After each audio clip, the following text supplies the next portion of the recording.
All right, everyone. Welcome once again to our class today. First of the 2-day live workshop that we have together with the um, daily exercises we've been doing in the study.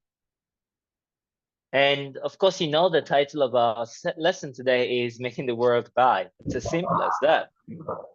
Making the World Buy. Now, I am going to be using a lot of your chat participation, okay? So that I can both make sure that you're following, you're on track, and at the same time, to minimize mic distractions. So if you're following, let me see following in the chat. First thing from you, following. And I'll know that you're on the same page with me right now. Wow, wonderful. We really have people who are swift here. Closely following. That's amazing. All right. Okay, so let's go right into it. Now, one of the biggest things in this world when it comes to business, and by the way, personal services that you may render is selling the thing that you have.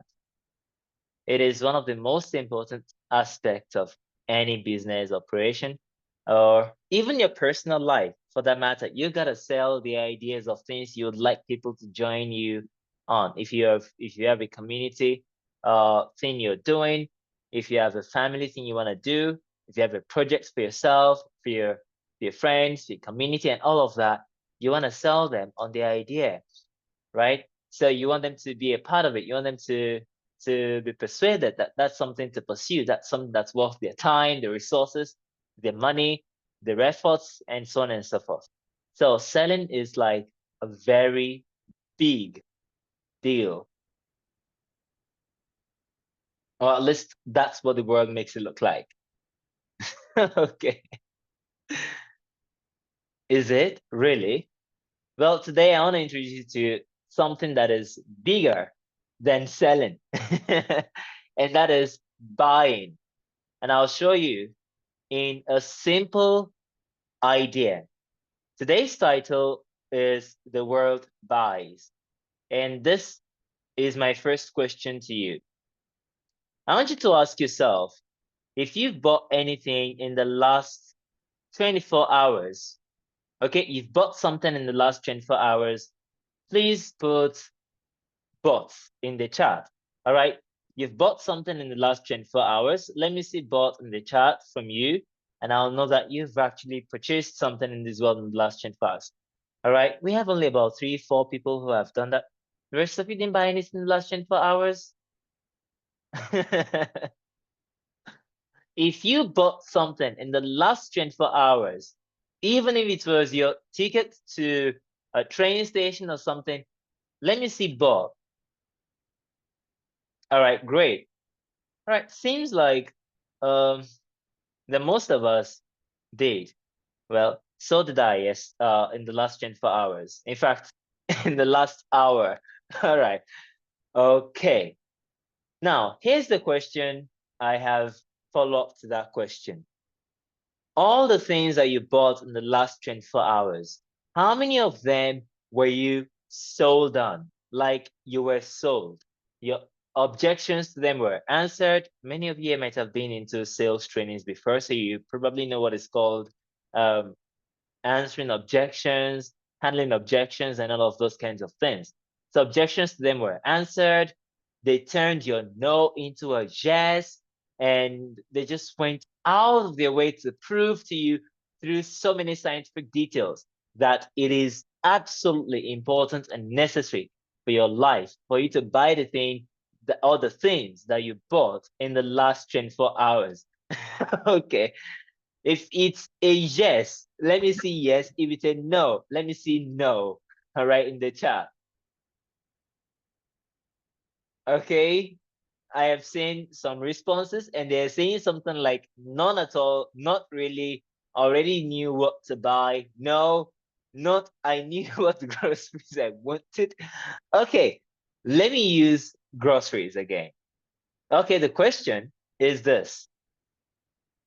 In the last 24 hours, the things that you bought, how many of them were you sold on?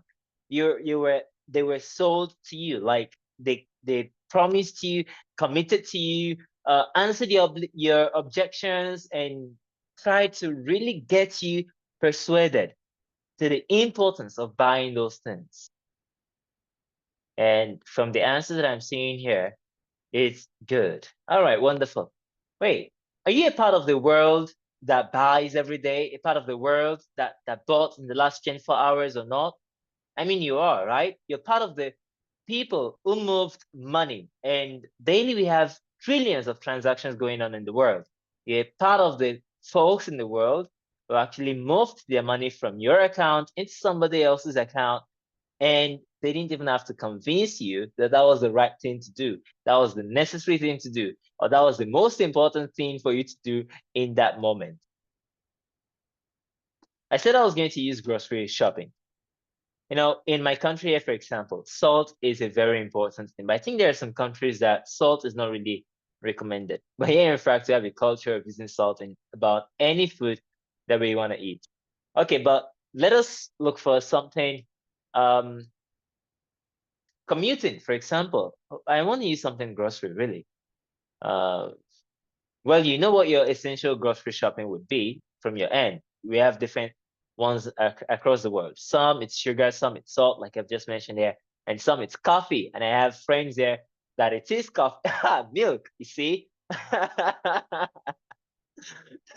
so you know the thing, right? Now, if you actually look at your life, you'll realize that you've been buying this particular thing again and again and again and again, nonstop. Yet no one has to convince you of the importance of it. No one has to tell you that you must buy it. Yeah, they put ads in the billboards and in the television and everywhere around just to tell you that their brand is more important than another brand, right? But they don't have to tell you that that thing itself is actually very important for you to buy. And there are some brands, they don't even have to go on putting up billboards and all of those things. The brand is the name of the product. All right. The brand is the only name recognized in the industry. The world buys. That is the reality of things. As far as the real money is concerned, it is just simply the world buys. And I want you to get that. I want you to use that in your own personal life. What this means, you see it in your own life daily.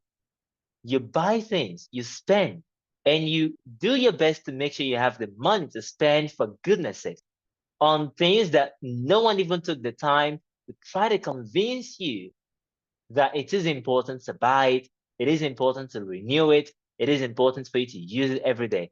And maybe you think, oh well, Adelari, it's just because it's $5 thing anything anyway, it's $10 thing anyway, it's a $50 thing, it's just a little change.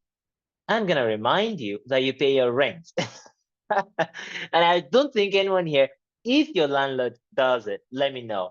If you're paying rent and your landlord has actually been the one to come to you and say, hey, do you know it's very important for you to be sheltered? If you do not have a house, a roof over your head, you're gonna be having to sleep outside in the open night, observing the northern lights or the southern lights or the sky. Has anyone here ever experienced your landlord coming to do that to you, telling you the importance of paying the rent? No, thank you. Right? But then that's a transaction. You're buying the service and you pay hundreds to thousands of dollars for that. That's to let you know the one thing that actually happens is not that people sell. No, people don't sell. What happens actually is that people buy. The world buys. That's how it happens. And the only question that matters, as far as you are concerned, with your products, with your services, with your ideas, the main question that matters is, do the world buy from you?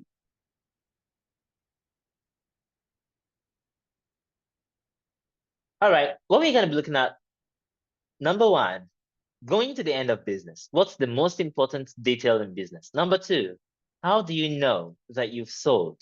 And number three, exploring the power of compulsion and how that matters, how that factors into all of what we're learning and discussing here and that we've learned in the course of the study. Okay, so let's take number one. Let us go to the very end of a business. So what does it take to set up a business? If you know something, an aspect of business that has to be in place for business to be running, please put in the chat. All right, please put in the chat. So I'll be reading it out from what you say. Just any department or aspect of business for it to be functional, for a business to be a business. Business will need what? What and what departments? All right. I'm waiting for your responses. I want you to sales. Sales department, is that the only department? Great. Operation. Thank you, Grant, for saving the day. Operations, accounting, good. Right? We have sales, operations, accounting. Yeah, what else do we have? Visibility, logistics, HR, good. PRO, that would be visibility. So, okay. So I think we have a number of things. Connections. All right. Wonderful. We have a number of things here that answer the question pretty well. These are all the kind of things that a person wants to set up a business, tries to put on the table and tries to work out. Like, oh, how am I gonna get the sales department running? How do I get the best sales team? How do I get the logistics running? How do I get the accounting functioning? How do I make the HR work? How do I get the people in the first place that will work for my company? And all of those. So he's busy with how to put all of the different parts together, right? Or maybe how to expand all of those different aspects or parts of his business. And he forgets the one thing that matters the most. And those who do not forget are the ones that you go to buy from every single day without them even having to advertise to you, without them having to sell you, without them having to try to convince you that it is very important or it's a life or death matter that you buy their things. And I'm not talking only the essentials in life, I'm talking about even luxurious things. I shared a success story of someone who just got a dream car. I mean, that car is not necessary, is it? She could get anything that is 10 times cheaper, 100 times cheaper than that car, for example. She didn't. She went for that luxurious car. And she said she saw it, she set her eyes on it, and she wanted it. She loved it. She was going to give everything it took to get it, including, by the way, using a precious attention to imagine experiencing the car. So those who get this are the ones who don't have to go out and do all of those kinds of things that you see the world struggling to do. The very end of business is not all of those different parts that seem to be necessary or important to make it work. The very end of business is that you're selling. If you can look into your books, into your accounts, and you're selling, good. Business functions, business works, business continues. It doesn't matter if you have the greatest passion for that thing. If at the end of the day it's not selling, you know what you're gonna have to do, right? You're gonna have to shut down and try to look for something that actually works, something that'll put food on the table, something that'll make you be able to live the next day and maybe be able to fight for it the next day. But if it sells now and it is your passion, you're gonna love it. You wake up every day excited, happy, fulfilled. And it sells. You feel important in the world. You're contributing to the world. When it sells, it matters. When it doesn't sell, it doesn't matter. No matter how many departments you've got, if you don't make sales, you can't pay them, right? And what will they do? They'll dissolve. But if you pay them, they're happy. But hey, you want to pay them? Well, you're going to pay them from where? From money that you make, from your revenue. You're not operating a charity when you set up a business. When you have ideas that you want the world to partake in, the world to exchange. And that is a noble thing, you know. The world paying you for something that you do is one of the highest honor in the world. Someone is saying, well, I want what you're doing. I want it. And it is valuable enough for me to actually part with my own money to have it. It's honor, as far as I can see it. But that is the very end of business. And the end is where you begin. That is the thing I say I want you to get here. The one thing that maybe only 10% of the world really ever get it.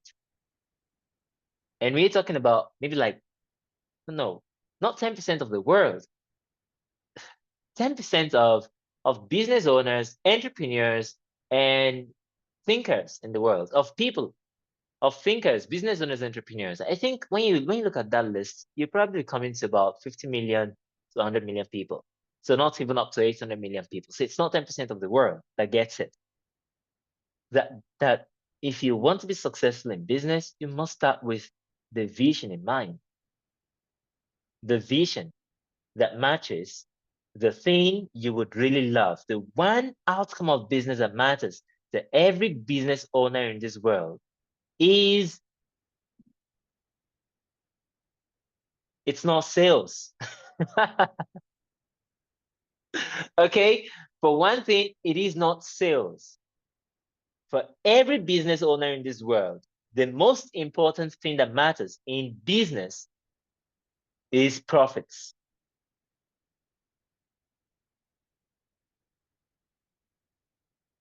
It's just that profits come through sales.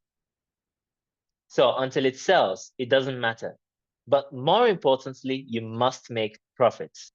Now, there is a different set of exercise for ensuring that you make profits over a lifetime, and it's the exercise preceding the one that I set up for the study that we're having right now. So I won't go into much details of that exactly, because what we are here to do is to really learn how to make the world buy. But I want you to get that the most important thing to a business owner is profit.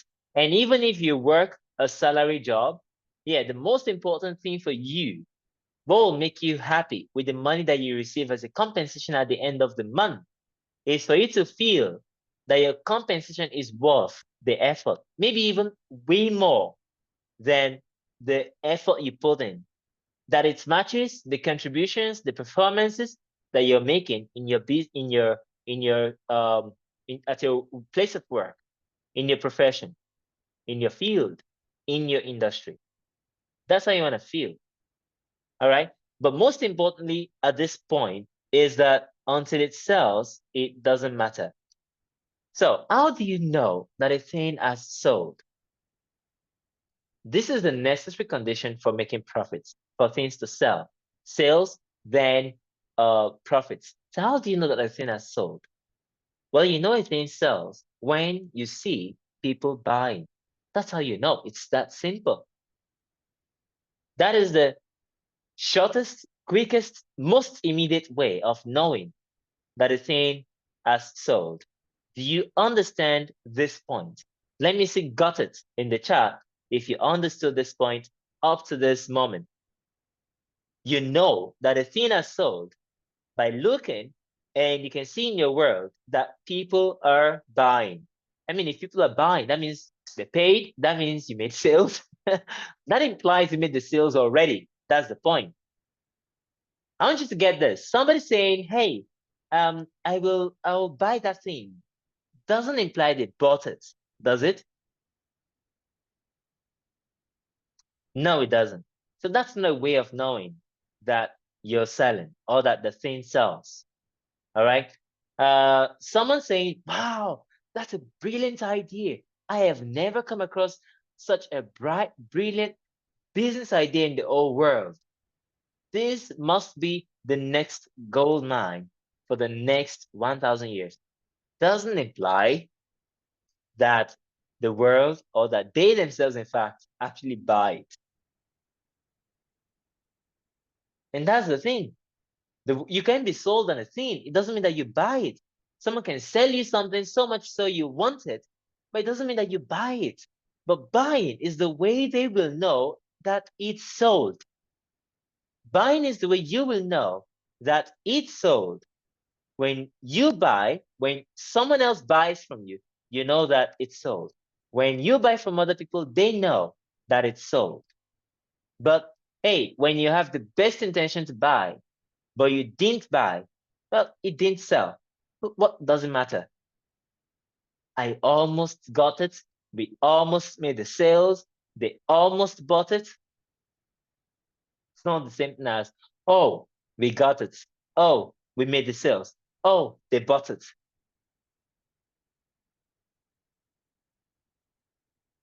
So your task is to construct the scene of people buying. That's what matters, because that is how you know. That is how you know. This is the fastest way of knowing that it sells.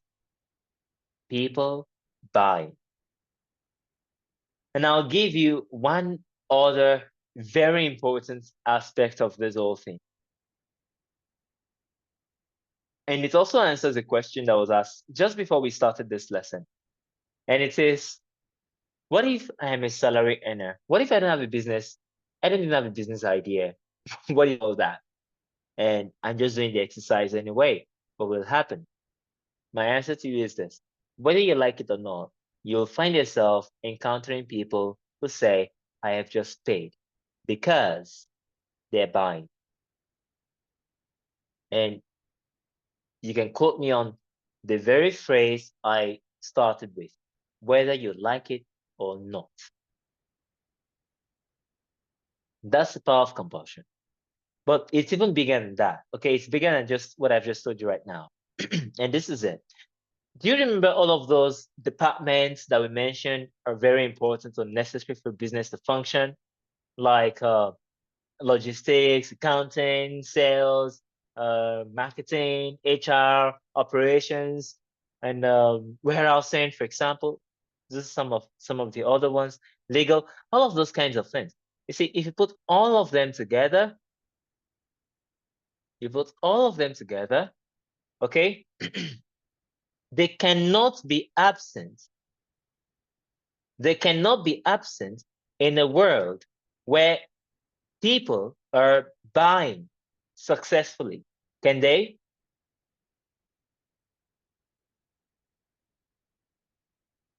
I'll repeat the question.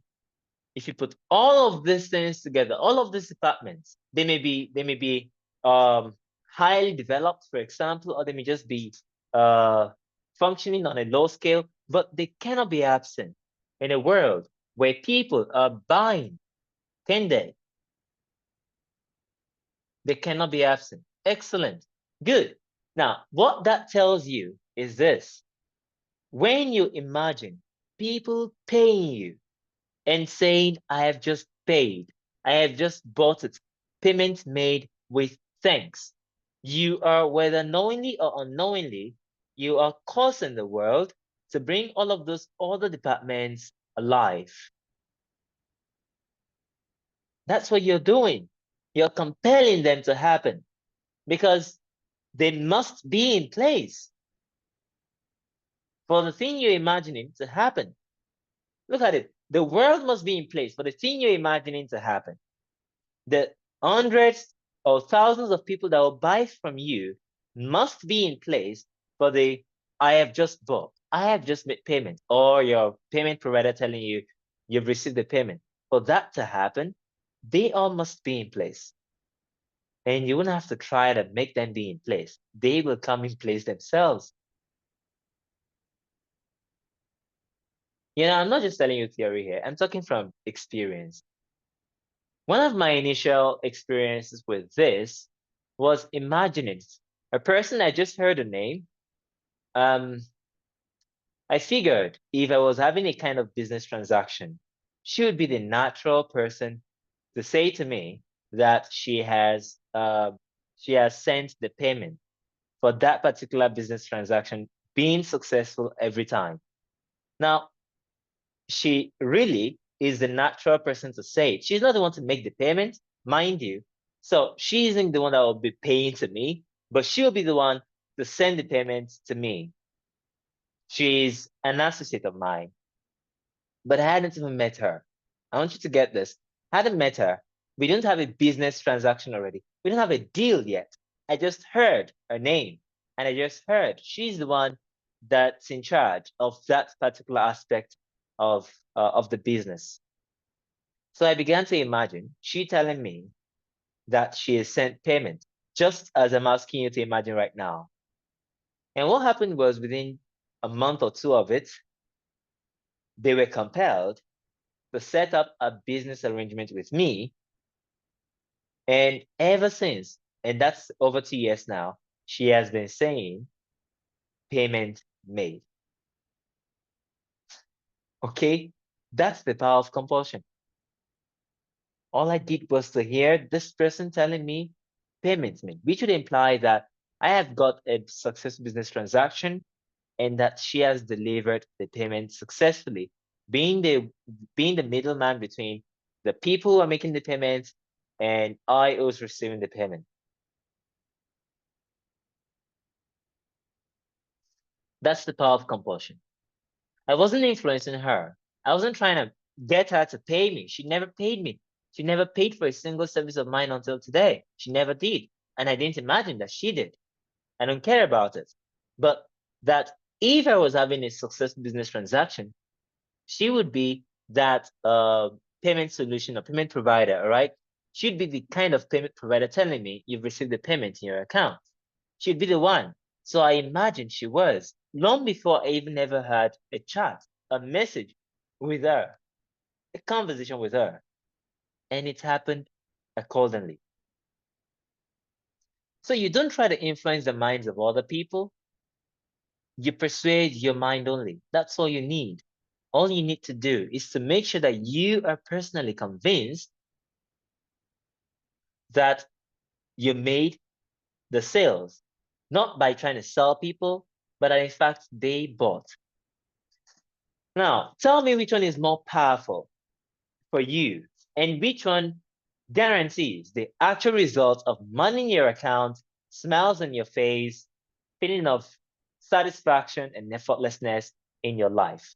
Number one, that having taken all the greatest sales trainings in the world, all the most important sales directory, how to answer, how to do this, how to do that, how to sell, how to get customers, how to talk to strangers, how to talk to people, how to get new leads, all of those things, every single part of sales, you got all of it, and you go all out, you put in your maximum effort to try to convince people. And yeah, maybe they get convinced.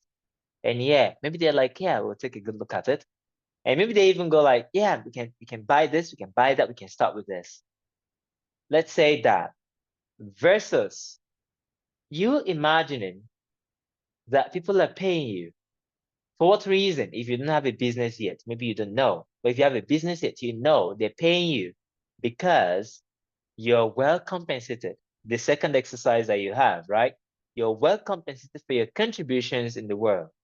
If you don't have a business idea yet, you don't have a business yet, even that works.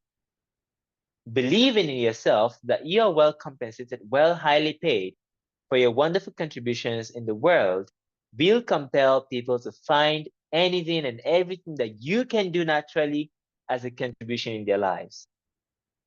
Yep, that's what it does. Okay, now, so between the two, the first is you took all the greatest sales trainings in the world and you use them and you get, perhaps you get results, perhaps you don't. That's the point. Perhaps you get results, perhaps you don't. I could only say that about sales trainings because taking sales trainings is not the cause of making sales. It's only the cause of being knowledgeable about sales. That's all it does. Makes you know about sales and selling. It doesn't make you make the sales because it doesn't force people to buy, right? You can't force them to buy. It doesn't make people buy, right? They got to make that decision on their own. Now that's one. That versus this. You imagine that people are buying and people just exactly that happens. We just say I've paid for whatever reason. Maybe for the reason of the current business offerings you have, or maybe for the reason of business offerings you don't even know exists yet, but that will come to your mind or that will be forced into your life. Somebody will just bring it up and say, well, I made you a partner. Look at the business ideas that Victor began to deal in. All he was doing was imagining himself having an outstandingly successful business. And somebody said, hey, well, I'm buying the business for you. Now, that's an offer they cannot resist, right? Could they resist that? Would you resist that? No one in this world resisted, right? It's an offer they cannot resist, and they found themselves demonstrating exactly what the sin implied. So between the two, which one actually gives you that peace of mind that is and the ultimate result that makes you happy and puts money in your account?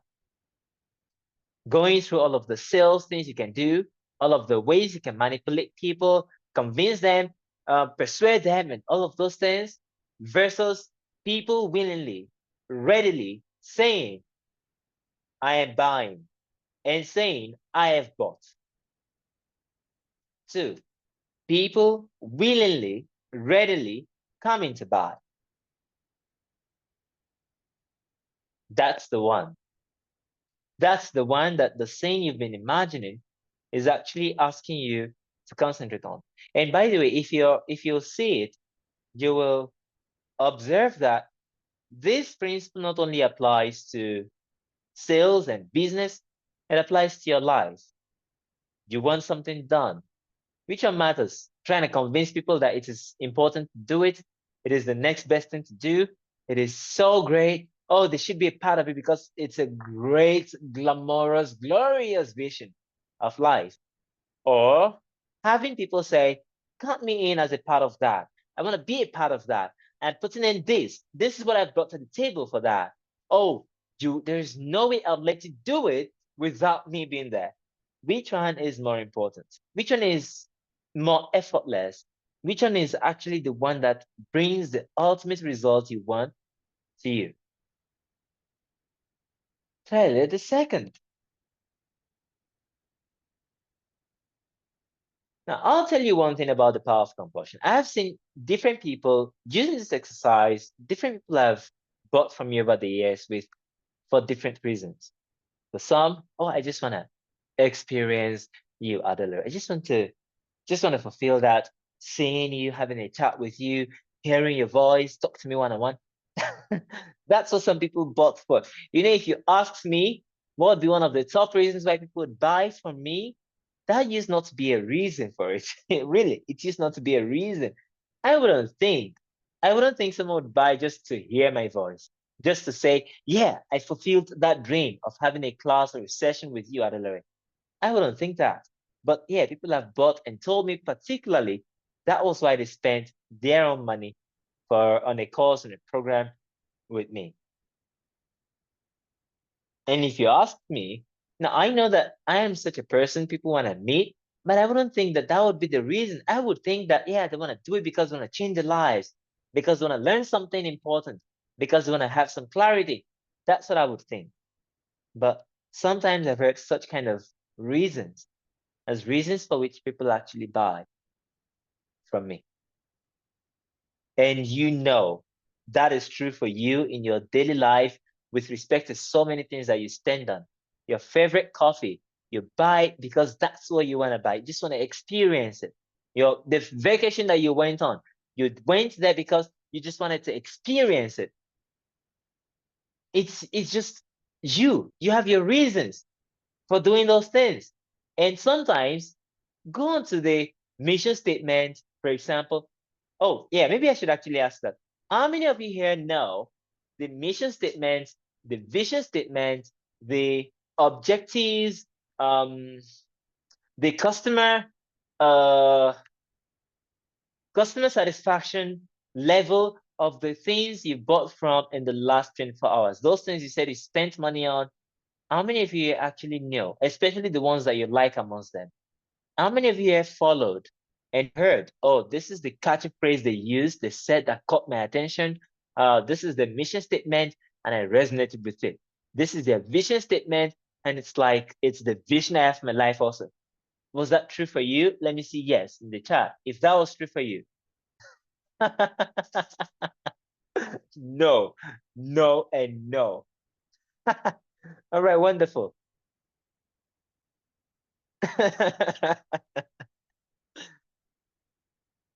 Sometimes I'll laugh when I hear a person saying, yeah, we crafted a wonderful mission statement, a compulsive vision statement. How many times do you think people actually take their time to look at that? They don't. It just comes down to whether they feel they should buy or not. In fact, whether not that they feel they should, whether they want to buy by all means or not. And the only power in this world capable of making people feel that kind of compulsion is the right imaginal scene, the right inner conversation. You want to generate the right inner conversation, the right imaginal scene? Quit trying to convince people. Quit trying to sell other people and start selling to yourself. And by the word selling here, or selling to yourself here, I don't mean it the way you might have heard it. What I mean is this: you must persuade yourself. Okay? You must persuade yourself that the people saying I have just paid is true. That people saying I just made a payment is true. That people saying that maybe it is morning for you right now, but that, oh, by afternoon, somebody said they just paid. Somebody, I don't know who, but somebody said they just paid into my account. By evening, maybe it's afternoon now, by evening, I got a notification from my account that says I've just made a sale. I've just received a payment. I just got paid. And you imagine that.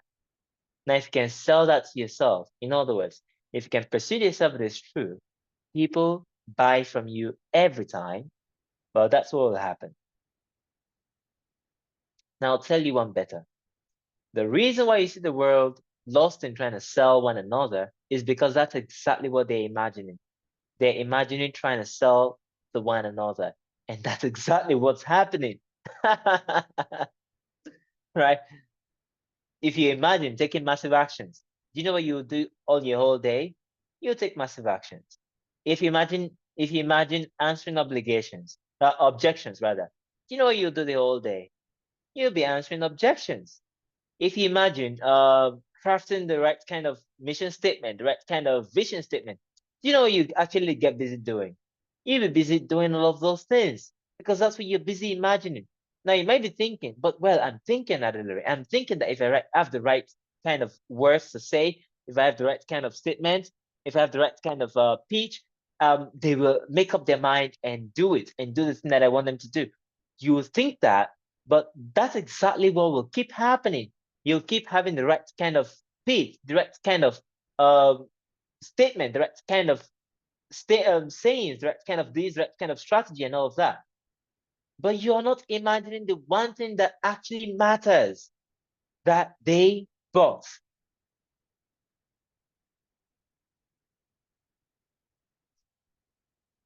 And at the end of the day, when all is said and done, that's what you want on your table. You want them to buy successfully. So if you want that, well, imagine exactly that. Don't be shy about it. Don't be ashamed of imagining people saying, I bought. You think you have to have something great to say, something wonderful, something powerful, something that will move your mind. You're not moving mountains, okay? They are humans, and it is one mind. So you think you have to have something great and mighty to say to what end? So you can say, well, it's my sales pitch that got it. I mean, if you want to give yourself the praise that you got the best sales pitch in the world, go for sales pitch competitions. But if you want to sell the things that you gotta sell in your business, well, imagine people buy them, because that's the only way you can know that you've made the sales and that you've made the sales today. If this makes sense to you, if you get it, you really got it. I want to see understood in the chat. Okay? I want to see understood from you in the chat. most importantly, from the last set of words I said right now, one thing I want you to see there is this. If you want to take glory in feeling like you're the world's greatest salesman, yep, go ahead and imagine that. You want to feel like you're the one who takes the most actions, you do the most efforts, you have the best pitches, you have the best offerings. Go ahead and do that. That's what you see the world doing all over. And people are like, and one of the commonest ways to misuse your inner conversations, a person can misuse their inner conversations, is to feel unwanted, feel neglected, right? And another is to feel misunderstood. There are 5 basic ways your inner conversations can be misused. 2 of them, feeling unwanted and feeling misunderstood. And you would find that feeling in people who evade imagining the world buying, because they feel like they gave the best explanations of what the product does, how the product will save humanity from the uh next thing, or how the product is the best, the most original, the best available in the market, and so on and so forth. They feel like they said everything they did. They feel like they're honest in their best ways. They feel like they have they're ethical in the best ways possible. They have the best interest of their customers at heart. And so, why aren't people buying from me? Is the question. And that is a kind of what? Anyone who knows what kind of inner conversation that is? A why question? Let me see in your chat, if you know what kind of inner conversation that is. A why question? Why aren't people buying from me? I I gave the best sales. I answered their objections.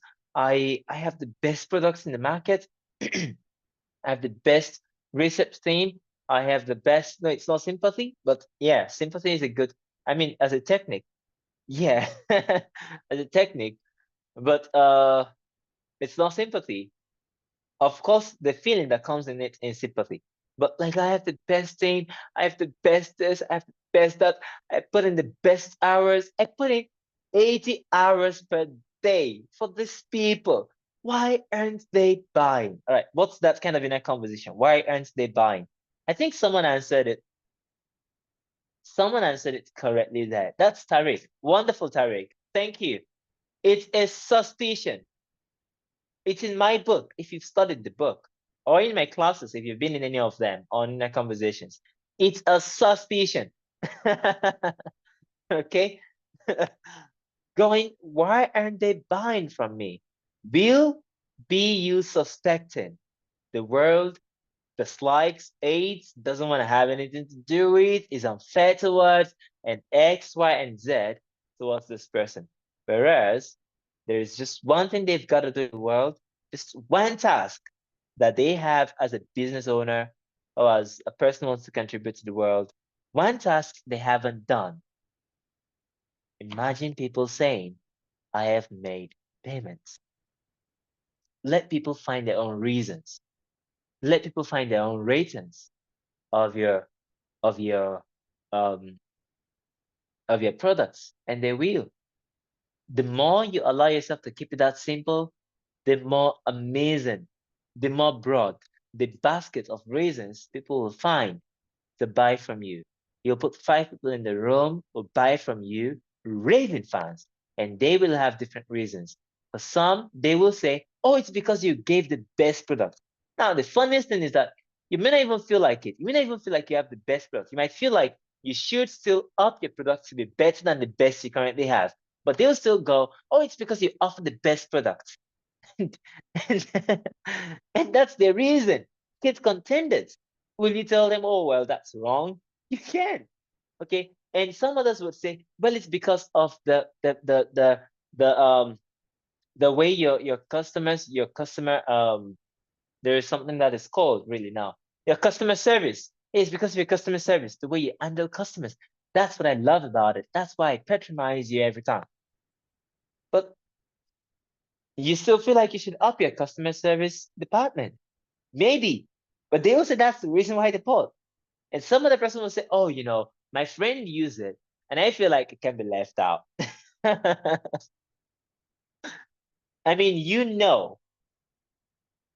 you've bought things just for that because somebody else bought it. Maybe a celebrity, maybe a friend, but that's your justification for it. Oh, I bought it because he bought it, because she bought it, because they bought it, and I want to share. I want to use the same thing. I want to have an experience that they haven't. That's the power of compulsion working on you. But why don't you put it to use for your own self? Working in the world for you. Okay? Now, that's all it comes down to. All of the exercise I've been doing comes down to that. The most important part of a business. And you can imagine all the other aspects working. You can imagine your accounting working without you having sales. But you cannot imagine that you have sales and not be compelled to having an accountant. You can imagine for example, that your logistics are working, and yeah, but without people buying. But you can't have people buy without you having to have the logistics. You can imagine a warehousing, and you're able to warehouse the thing, but there are no sales, no one is buying. But you can't imagine people buying without having to deal with warehousing, without having to deal with research and development, for example, looking for the best ways to deliver the product, for the best kind of products available, for the best ways to improve it. All of those things will naturally come in place when you imagine this thing. But you must fill your mind with it, saturate yourself with it, day in and day out. So what's the exercise again? This is the exercise. It's all you've got to do. Number one, decide in this period that you'll receive profitable payments in the next period. Particularly if you have a business, decide that it's happening. People are saying, I've just bought. For what reason? You don't know. How did they even get to you? You don't know. It's not, oh, because I made these ads, because I run the Facebook ads. No, I don't know. But what I know is that they said, I have just made payments. That's what I know. Decide you're open for profits by accepting such payments continuously throughout the period. Look at all these people who boast of how they made their great sales, their great fortunes from selling, and they never talked about how it is by imagination that they did it, how it is by the vision of their mind that it happened, how it happened exactly as they imagined it. This is what you will find. You'll find from their best statements, I mean, the most polished expressions of it, you'll find that they're only able to say, well, looking back, we found that our this made people come in large quantities. That was the reason why people did this. They just can't really say they knew it before it happened. They can't say, oh, when we were planning the theme. I mean, go and listen to every single success story you can find of people who are making great sales, but who didn't mention making the great volumes of sales from imagination. You'll find they're not able to say, and I'm saying this boldly, you can challenge me on the word and make a research, make a study of it. None of them will be able to say, well, right before we set out on this product, on this branch, on this department, on this aspect of our business, we planned to do this, do that, and do the other. And it was those things we did exactly that made all the results we had happen. Or is there anyone here who has heard that kind of a story? If you've heard that kind of a story, someone is able to say, well, it was our XYZ plan, our XYZ plan, our A, B, and C course of action that brought us the phenomenal success we have with the whole world buying from us today. If anyone here has heard that kind of a story, please put yes in the chat. I am willing and ready to see. All right, wonderful. Wow, wonderful. You've heard such a story, Maria. It's the only story you hear. Oh, no. Go and listen to those stories very well again. Go and listen to them very well again. And you'll find this in it. You'll find that they are not able to actually say that. Now, they will tell you the things they did. I'm not saying that they won't say the things they did.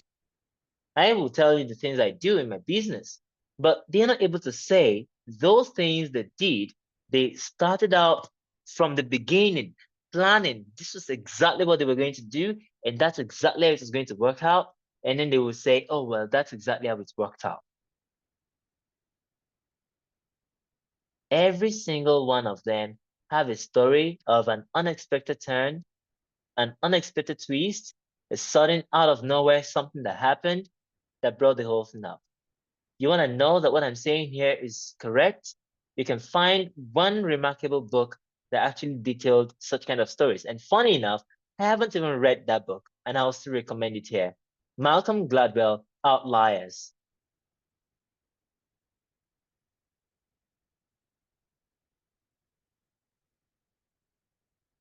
And that's what you find. But yeah, if they're like, yeah, it's because of this feature that we introduced. Okay, let's look at it. Okay, simple question to you all. How many times have you seen Facebook or WhatsApp, for example, Meta, that is, change a feature?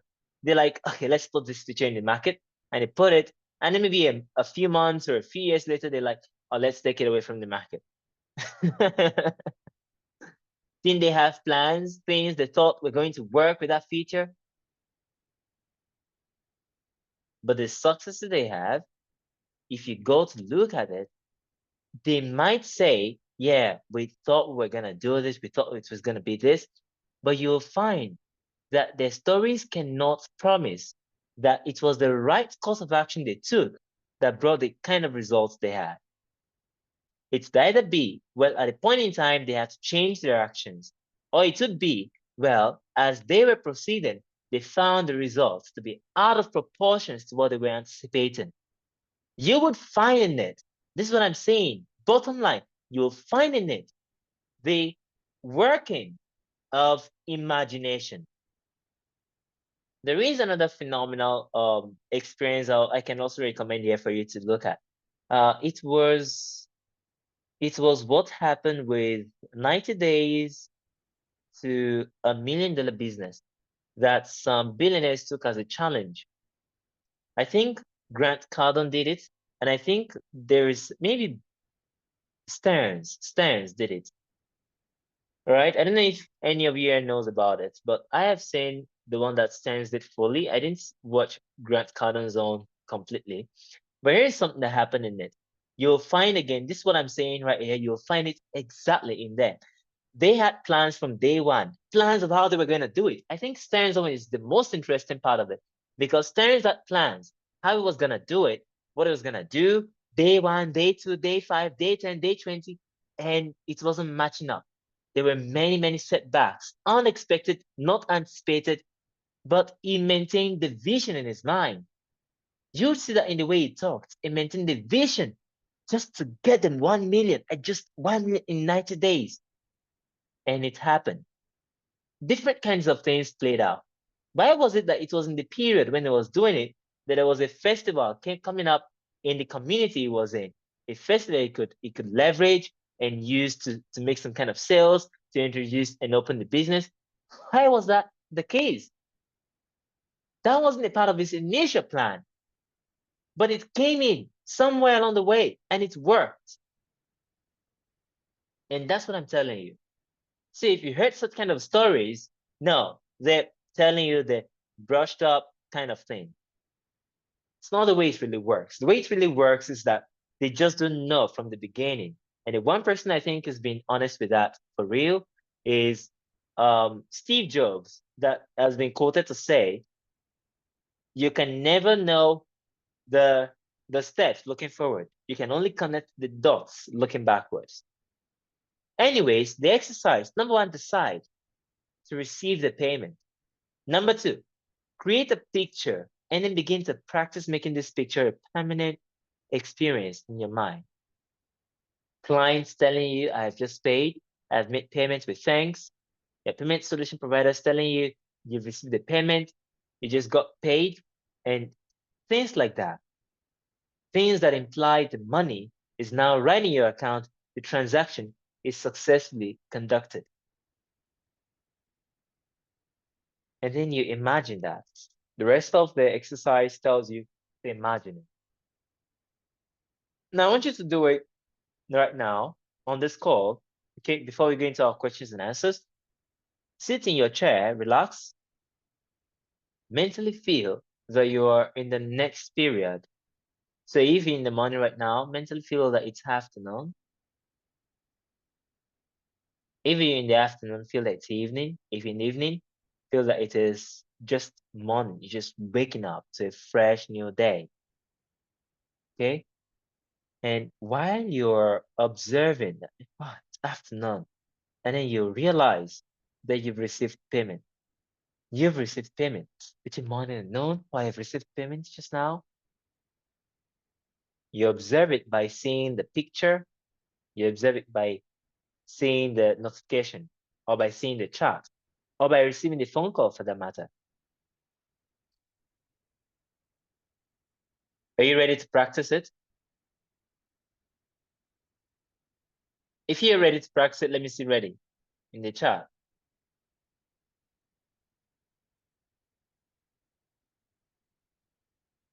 Great. Okay, so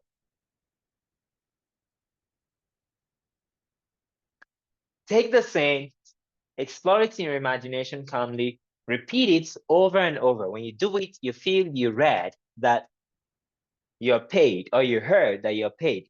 Repeat it, and then repeat it, and still repeat it some more until I tell you that time's up.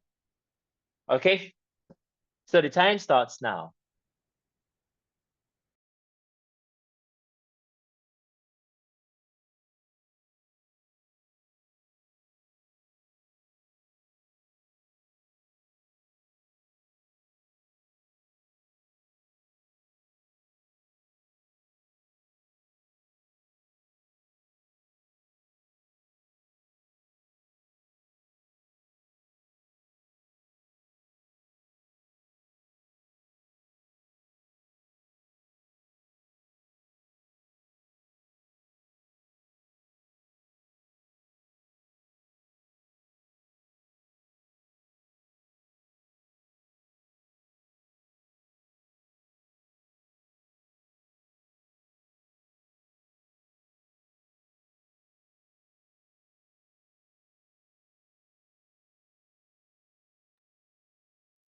All right.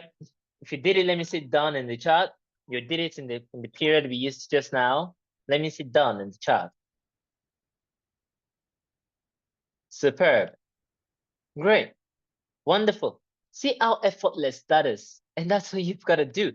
And so effortless, so simple, so easy. And just simply to repeat it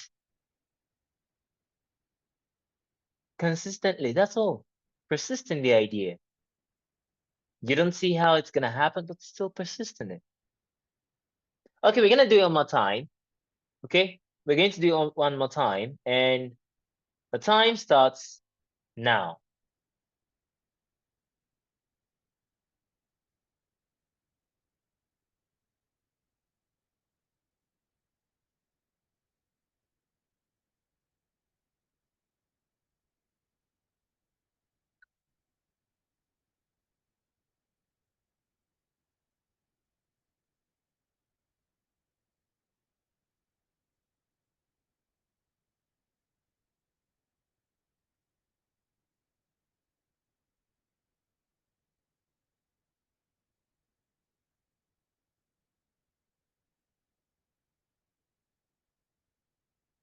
All right, it is done. If you did it successfully, let me see done in the chat again.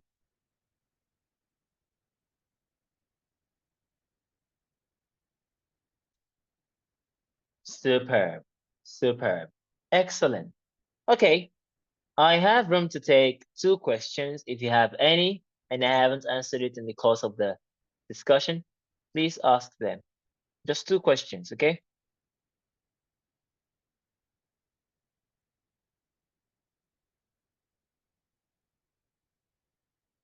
You can put them in the chat. Right, good question there, Maria. What if you want to have a specific client? Well, if that's what you want, that has to be the very first thing. I want this person. Okay, it's a very different sense from I want to make sales, I want to have money coming. For example, you can say I want this person because that's the way I'll get promoted. For example, it can be, oh, I want this person because that's the way I'll be able to uh have this money to buy this, to buy that, to do the other thing. Do you see what I'm saying? I want this person because that's exactly who I want. Is that the case? That's the very first thing to ask yourself. If that's the case, then you then imagine the person saying it's a delight to make the payment, something like that. Just the same I have paid, but the person is the one saying it. I have paid with thanks. You want that specific person, but remember, you don't want the person because, oh, that's the way you're gonna eat, that's the way you're gonna drink, that's the way you're gonna complete your target for the month, that's the way you're gonna do the 10 figures you've been wanting to do. No, not for any reason at all. No secondary objective out of it. Just I want this person. Good. Then imagine the person specifically telling you that they've paid or telling you thank you for um for the service that you rendered for which they've paid. Like thanks for the service I've just paid. Or thank you, I look forward to this I've just paid. Right? So that's what you do. You can totally imagine a particular person, but you would see from what I've done right now, what I've said right now, you want it. So when you imagine them telling you that, you're not trying to influence their minds. You're not trying to compel them or force them or coerce them with your mind. You're just simply experiencing your wish fulfilled. Wish that they pay, that they are signed up, that they're your client. Fulfilled, you're having them do that in your mind. Any other question?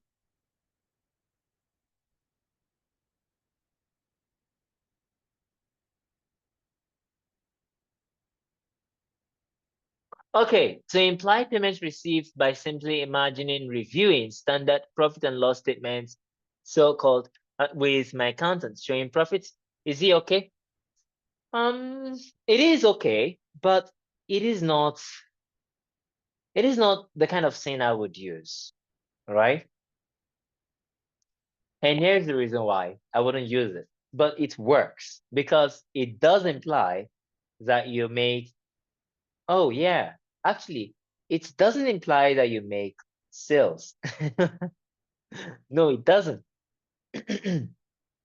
Okay? But why I wouldn't use it in the first place is because it's not daily, for example, that I would sit down with my accountants and say, hey, what's the profit and loss statements they say? Is that the case? Is it something that would be daily that I'll stop my accountant and ask him what the update is every day? I don't think so. All right. But for example, I can daily receive notifications. I can daily receive people telling me I've paid. Now I can have somebody who's the one in charge of receiving the payment and reports to me daily. But somebody at the point of money coming in, at the point of a transaction becoming successful, somebody to notify me, I can have that. But accountants showing me profit and loss statements, that is something that happens like quarterly or yearly, depending on the financial laws of the region that you might be in, right? It's not something that can happen daily, and that's why I wouldn't use it. That's why I wouldn't use it. But secondly, someone telling you profit and loss statement, these are your profit and loss, these are your sales in the period, these are your revenues. these are your costs. That doesn't imply you're making sales. It just implies that you're looking at what your operation has been like in the last 1 year, 1/4, half of a year. Do you understand what I've just said right now? It doesn't actually imply you've made a sale. And you are to look for a scene which you cannot escape the conclusion. The person can escape the conclusion that they made sales from that kind of a thing. In fact, a person who doesn't have a firm imagination, a controlled imagination, will become suspicious in this manner of line. What if the accountant was showing me that I made loss? Okay, right? So that's, I wouldn't use that for such kind of reasons. It's just too far into my expectation of it. My natural feeling of the timing would just simply be too far into the future. And I want a daily experience of sales, a daily experience of profits. That's what the exercise that we're practicing indicates. Having daily experiences of profits, of sales. So, but it is a good thing if you want to use it to imply somebody telling you that you made profit in the year. Somebody telling you, oh, see, we're in the blue. We made profits, we're in the green. We made so much profit in this year. You can imagine your accountant telling you that, with or without showing you the statements. You know, if I were you, Grant, or if I were anyone else here who might want to do the same thing, if I were to use that particular way of imagining to construct a scene for myself for profits, this is what I like anyway. I like to feel like I'm unconcerned with all the nitty-gritty, all the hands-on thing, you know, like what each record is saying in the profit and loss statement. I just want the final outcome out of it. So what does it say in conclusion? Can I hear the accountant telling me we're in profits? We are in 10 figures profits. Yeah, I can hear that. Good. Just hear that.